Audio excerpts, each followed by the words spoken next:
Саламатсыздар ма, құрметті көрермендер. Бүгін біздің алаңға келіп отырған осы мектептің оқушысы Құстаубек Нұрдос. Келген мақсатыңызды айта кетсеңіз.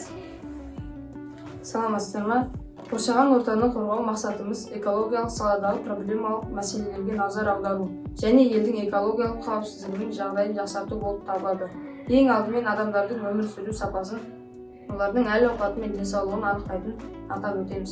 Сондықтан қазір әрекет ету керек. Қазіргі қоғамның көзқарасын өзгертуге болады ма? Біз қоғамның билік пен бизнес тұрмыстық қалдықтарын кәдеге жарату сияқты прозалық болып көрінетін көзқарастарын өзгертуіміз керек. Ал енді жиналған қоқыстарды қайда жібересіздер? Қазір ондаған тіпті 100 миллион тонна қалдықпен ең жақсы жағдайда полигондарға апарылады, немесе зауыттарды өртенеді.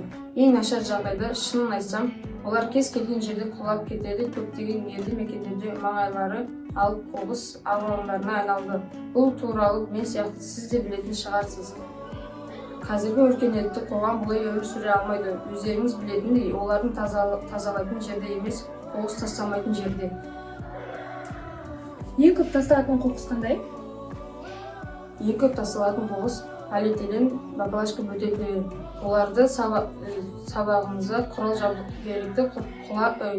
жабдықтарға жасаймыз. Сізге көп үлкен рахмет осындай өзекті ақпараттар бергеніңіз үшін.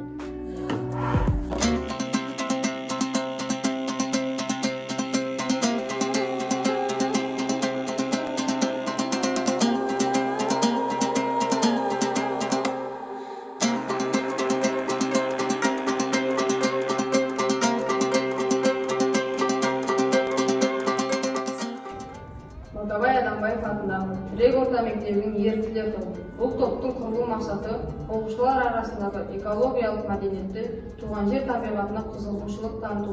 Топтың атауы «Ауылым алтын бесігім», топтың ұраны «Ауылым алтын бесігім, қойнауында тербедім, тазалығы әрдайым, мектебім менің міндетім».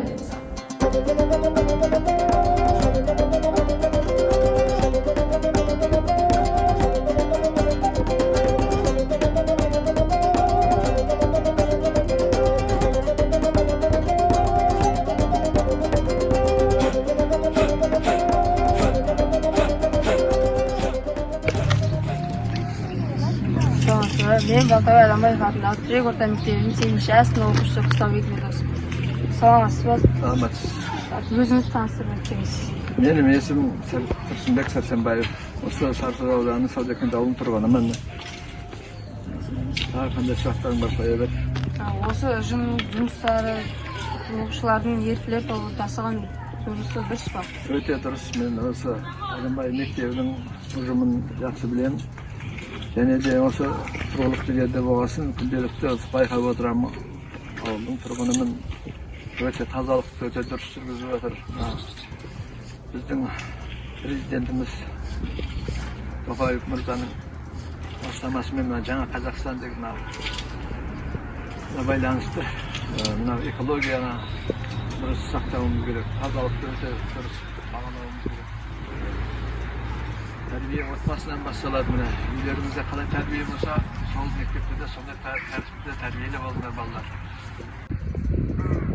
Саламатсыздар ма? Мен Балтабай Адамбаев атындағы тірек орта мектебінің 8-ші сынып оқушысы Құстаубек Нұрдос. Саламатсыз ба? Өзіңізді таныстырып өтсеңіз. Мен осы Жамбыл облысы Сарысу ауданының Саудакент ауылының тұрғыны боламын. Осы еріктілер тобының жұмыс жасап жатқанына қандай баға бересіз? Еріктілердің жұмыс жасап жатқанына жақсы баға беремін. Себебі олар әйтеуір күні-түні тынбай ауылдың көркеюіне атсалысып, балалар жан-жақтап әйтеуір тал егіп, көркейтіп жатыр. Президентіміздің бұйрығы бойынша жаңа Қазақстан дегенге жақсы тірліктер істеп жатыр. Неғылден жастарды қолдаймыз, өсетін, өнетін осы Қазақстанды болашақта осы жастардың қолында дейді ғой, жастар өнер